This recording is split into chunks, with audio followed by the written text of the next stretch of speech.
For 1,000 days, I don't think anyone has been more strict than me. Just beef, butter, bacon, eggs, a little bit of chicken or fish here or there, but I haven't cheated. I haven't had a single vegetable, nothing. But I did reintroduce something after talking to Dr. Sean O'Mara. But it wasn't just him. I actually talked to several individuals. And what I introduced was Kerry Mann just posted something that the carnivore people on the internet lost their minds a little bit about. After 1,000 days on the carnivore diet, he broke it. And no, it wasn't for something like cake or pizza. It was this.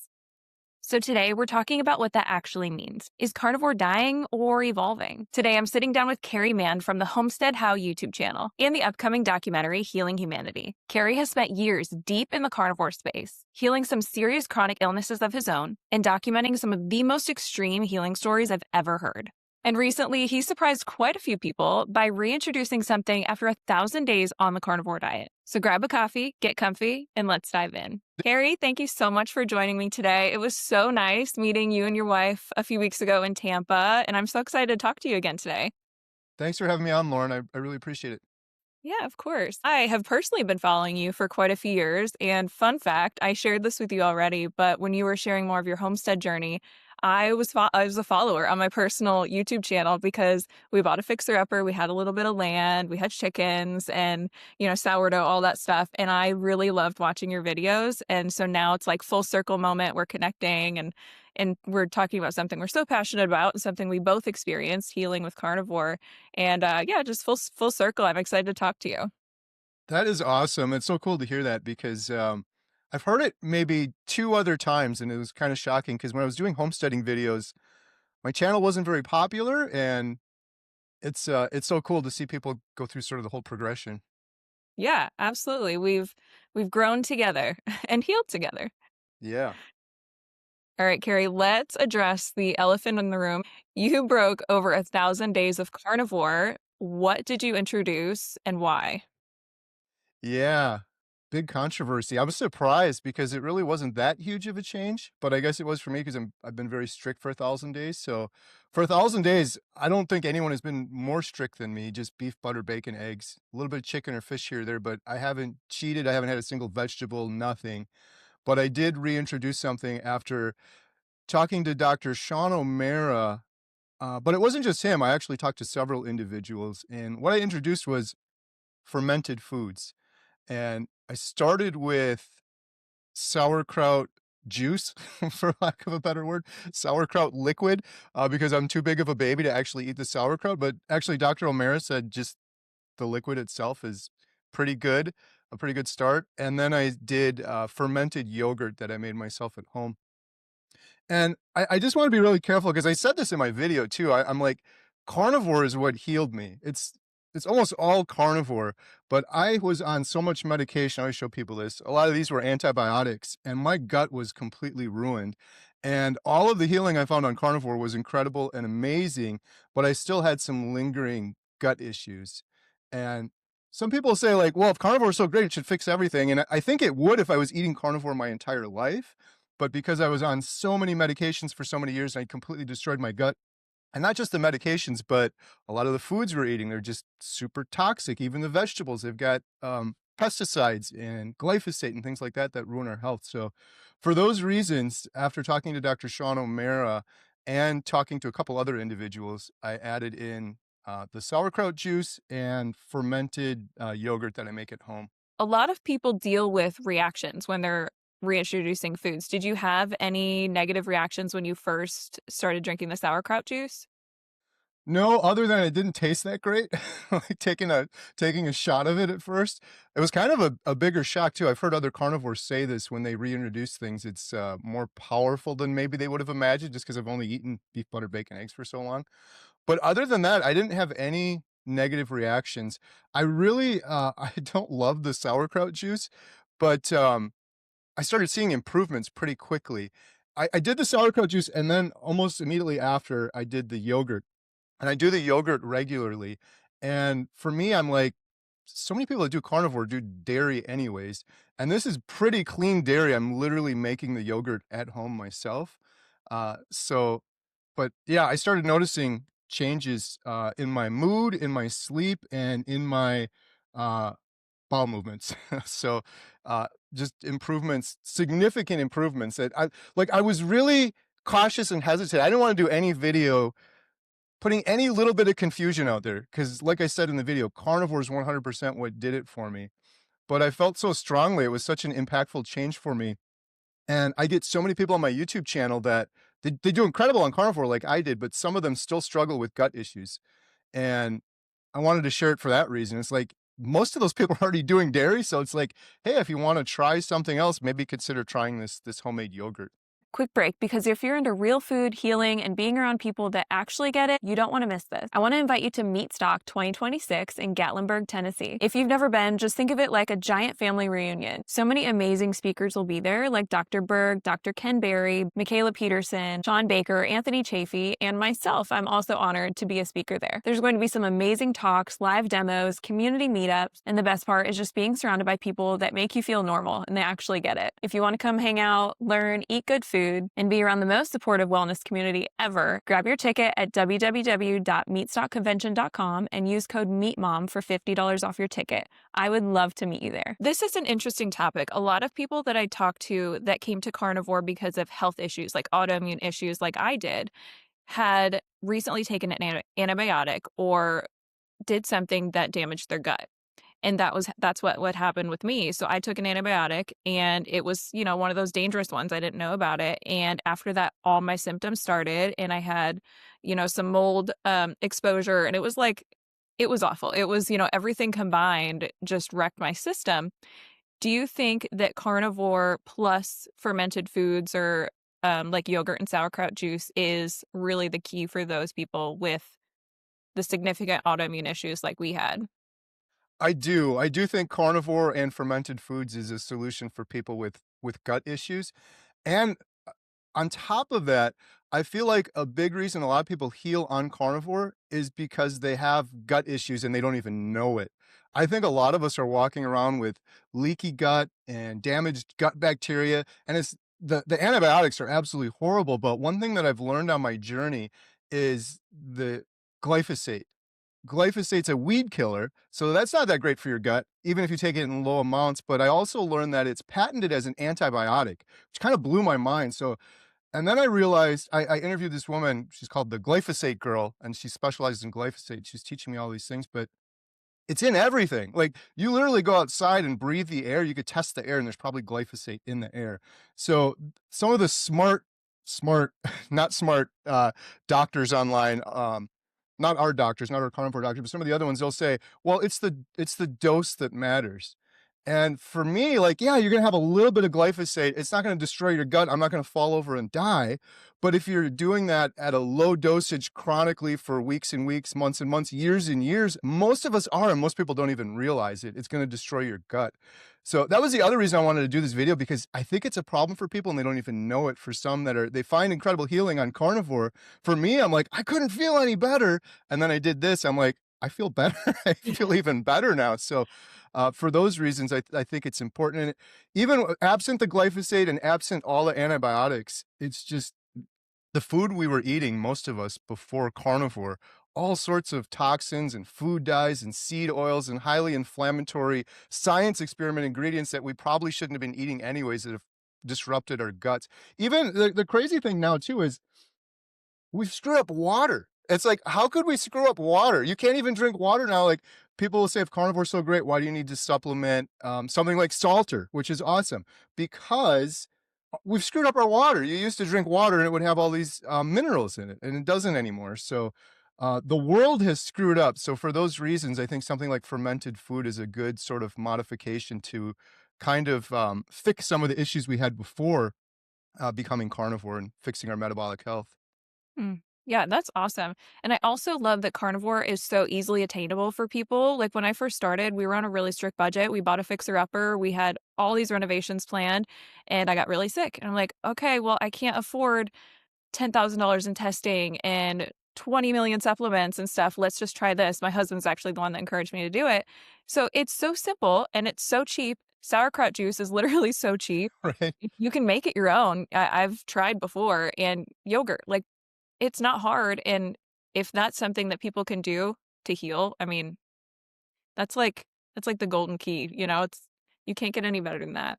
Yeah, I'm with you. And when I first heard about carnivore, I'm like, this is going to be expensive. Like I thought the same thing that most people think, but now that I'm doing it, it's so much less expensive. It's so much more attainable. I do a lot of YouTube videos and oftentimes they'll show me cooking like a big ribeye or something, but that's rare. And most of the time I'm eating eggs and ground beef or burger patties. Same. And yeah, I feel incredible doing that. Now I do that with a little bit of yogurt from time to time. But, when you look at the cost and you do the true math, that's what I think a lot of people mess up. They don't do the honest math. It's kinda hard because when you come from the standard American diet, you're thinking, right, breakfast, lunch, dinner, snacks, like, you could eat 5, 7 times a day. On carnivore, I usually eat once or twice, and I don't have the sauces and the side dishes, and I don't go to the gas station and get the junk food that I used to, and when you count for all of those things, it really is a lot less expensive, and then the other calculation that people don't do, not everyone was on this much, but this was expensive. Not Mhm. even just refilling the prescriptions, but I got to go back to the doctor or they're not going to refill the prescriptions. I don't do any of that anymore. I'm not on any medications. I don't go to the doctor. It's been 1,000 days and I've saved an incredible amount of money that way. And then, sorry, the last thing is too, we're filming this documentary, Healing Humanity. I've interviewed so many carnivores. This happened for me and it happens for other people too. You become more efficient, a harder worker. You're making better decisions when you don't have brain fog. And for those reasons, I found so many people I've interviewed, they're just more successful at whatever they do. They're able to get more out of the work they're doing. I see people that are starting side businesses or side gigs and things like that where they wouldn't have even had the energy to think about doing it before. So, yeah, for all of those reasons, I think it's a lot more accessible than people realize. Oh, absolutely. That was such a good point too, because without carnivore, there's no way I'd be able to do this. Social media, YouTube, going to these events and all that stuff. There's no way I'd be in bed. And yeah, I think we're too powerful with carnivore, Carrie. We have to stop. Yeah. Well, Lauren, can you imagine? I always say this. Imagine if the whole world was this way. Like, what an amazing place. Because you also, besides the energy and being successful, and the other thing I find with carnivores is they have hopes and goals and dreams, but they're actually going after them. Yeah. Whereas before, like you said, I didn't have the energy to barely get up off the couch. I wasn't going after my goals, hopes, and dreams. I was just trying to get through the day. Imagine if the whole world was doing that, and then you had the energy to actually do it. It'd be incredible. Yeah. Absolutely. If only, right? Yeah. Now, for people that have never heard your story before and, what your life was like before and after carnivore, can you share a little bit about that? Absolutely, yeah. So before carnivore, I was 100 pounds heavier than I am today. I was a mess, and my health just kept getting worse, and they kept giving me more medications. It was just like a cascade of medications. I would get more symptoms and then more medications. And in retrospect, I learned that a lot of medications I was on was to treat the symptoms from the earlier medications that they gave me. But my biggest issue was depression and anxiety. I suffered for 10, 15 years. I was on every SSRI, antidepressant medication, anti anxiety medication, sleep medication, and I was just hopelessly depressed. I would have done anything to just be normal baseline, just not walking around hopelessly depressed all the time. That was my worst issue. But I also had arthritis, I had IBS, I had sleep apnea. I was using a CPAP machine for about 10 years and I hated that thing. And on top of all of that, about 8 years ago, I suffered a TIA mini stroke. I was at home and I went to stand up. I got really dizzy. My lips started drooping. I was confused. My wife was like, "What is going on?" She called 911. I went to the hospital. I had a TIA mini stroke, and they did a whole bunch of tests on me because you're like, "This guy's in his 30s at that time. Why is he on all this medication? Why is he so sick?" And they diagnosed me with congestive heart failure. My ejection fraction was 44. My heart couldn't keep up with the needs of my body. I had irregular heartbeat. So I was an absolute mess. I found carnivore through my hero, Dante Ferrigno, who shared his story online. And when I watched his story on YouTube, I'm like, this dude is me. Like, he's speaking my words. He had all the same issues that I had. It was funny. My wife and I were actually watching one of his YouTube videos, and it was right when he was starting. And he's like, I'm going to do this thing. I'm going to only eat meat. And I'm like, this guy's insane. But on the flip side, I was intrigued because I had done keto before. I'm like, this should work, but you can't just eat meat. Yeah, I have congestive heart failure. I would die if I did that, right? I'm going to clog my arteries. I'm going to have a heart attack. You can't do that. And long story short, we noticed the video we were watching from Dante was old. It was 2 years old. So we're like, let's fast forward to see the first one. We clicked on his latest video. I'm like, is that the same guy? You couldn't even recognize it. Not just because of the weight loss, which was evident, but he was just glowing. and Yeah. he was just happy, and I'm like, "This is incredible," and then I started to just question, like, what is this guy's motivation? Like, he's not making probably making a couple bucks on YouTube, but other than that, what's his motivation for sharing this story? And then I found Dr. Barry and Dr. Chafee and Dr. Kiltz and all these good doctors, and I decided to start. And yeah, long story short, I was doing homesteading videos forever, and I'm like, I'm gonna do one video because I feel so incredible just within 30 days. So I did a 30-day video. I was only gonna ever do that one video, and it kind of blew up. And it was great, like getting a bunch of views on YouTube. But the thing that really touched me was all the stories that started coming in. One of the first comments I got was from someone that was 80 years old, and they were doing carnivore for like 5 years, and they were absolutely thriving. They overcame depression just like I did. I started hearing story after story like that. I'm like, oh, maybe I'll do one more video on this, like my 40-day update or my 50-day update. And I was around day 65. My daughter and I were like, we need a documentary about this. There's so many documentaries on keto. I don't see anything about carnivore. And we're only reaching just a small subset of people on YouTube. Because that's like, if you're not on YouTube, like good luck learning about carnivore, right? Unless you have a neighbor or someone that's doing it, which is kind of rare. So that was when we decided we should do a documentary. And yeah, the rest is kind of history. That's awesome. Thanks for sharing. I am so excited about this documentary. And I actually live close by to Ashley, one of the guys that's helping you with the documentary. And we plan on getting together and, maybe doing a viewing of it or something. But I'm really excited. I have a question. What is the craziest healing story with carnivore that you have heard? I know you shared about the 80-year-old, and that was really cool. But is there something that's just gonna like blow the minds out of everybody and shock all the doctors? Something so crazy. Yeah, Mimi Morgan, diagnosed with Parkinson's, full-blown stroke, rheumatoid arthritis, was bedridden. Looked like she was like this was her own words, by the way. She said, "I look and felt like I was 80 years old, barely able to walk and leave her house." Parkinson's diagnosis, I literally looked at her medical records to verify because we filmed her for the documentary, and she's 70 now, and she's a beast. She's ripped and she's jacked and she's training to hike the St. Francis of Assisi Trail, which is a 500-mile hike. She lifts weights every day, she runs, she jogs, and beyond all of that, just seeing this energetic 70-year-old living her life fuller than I see 30 and 40-year-olds living their lives, the thing that's most incredible with her was just her whole outlook on life changed. She's just full of gratitude. She started crying, telling me, she's like, I wake up in the morning, I look at the sunset, and tears just start coming down because I'm so thankful and grateful for every single day. She's completely reversed her Parkinson's diagnosis, like stroke symptoms, everything's just completely gone and healed. So hers was the most incredible. One other one, real quick though, is my buddy Bill in Alaska, 700 pounds, stuck in his house for 5 years, hadn't been outdoors in 5 years. And he was the first person we filmed, and it was bad parenting on my part, but it worked out. I took my daughter. This is before we had a big team of people and volunteers helping with the documentary, but he was the first person. We flew from Wisconsin with my teenage daughter. We're driving to this guy's house. I'm like, this could be like some serial killer or something, like some dude out in the woods. We went and met him though, and he was just the coolest, sweetest guy. 700 pounds. He started carnivore, and the goal of the documentary was we're going to follow Bill and a couple other people for 1 year. And so we followed Bill, and we actually went back a year later. And as of right now, he's half the man he used to be. He's down 350 pounds. And we went Wow. back 1 year later. This will be in the documentary. We went and we took him to Hatcher's Pass, which is one of the most beautiful places I've ever been in the world.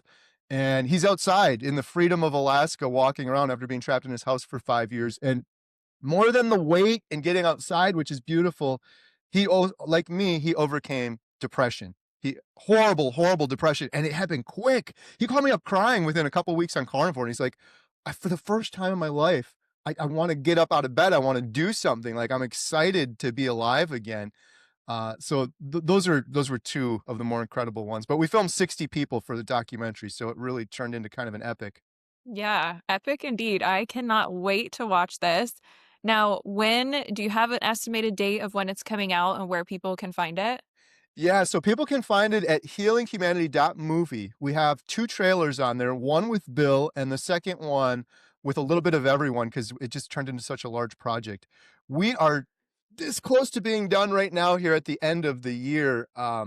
We've we have 60 interviews. We did 430 hours worth of footage, which frankly was a mistake on our part. This is the first documentary I've ever done, but we were trying to get more because we wanted to do the documentary, which is almost done, and then a series where we'll have an episode for every health issue. So if someone has autoimmune issues, they can watch a whole episode on it with doctors, experts, individuals that went through autoimmune issues and overcame them. So that's why we filmed so much. But we are editing right now segment 15 of 16. 15 of them are done. We have just a little bit more to go. We're almost done. And the documentary is going to be out early 2026. Awesome. I cannot wait for this. Well, Kerry, thank you so much for your honesty today and sharing all of your golden nuggets of wisdom from your personal experiences and everything that you've learned from this Healing Humanity documentary. And thank you so much for the work that you're doing in this space. I know this is going to help so many people, if not save so many lives. I'm really excited to seeing you again. You'll be at Meatstock again, right, in 2026? Meatstock is going to be incredible. I can't wait. Yeah, it'll be awesome to see you there again and everyone else. So many amazing speakers going to that event. I'm Mhm. really looking forward to it. And thank you so much for having me on, Lauren. I really appreciate it. Yeah, thank you so much. It was really nice to talk to you again, and I'll see you in a few months. See you in a few months. Thanks. Friends, if you enjoyed this chat today, like and subscribe for more conversations like this. And if you want to learn more about Kerry or the Healing Humanity documentary, I'll provide the links in the description below. And as always, thanks for watching, and I'll see you next time.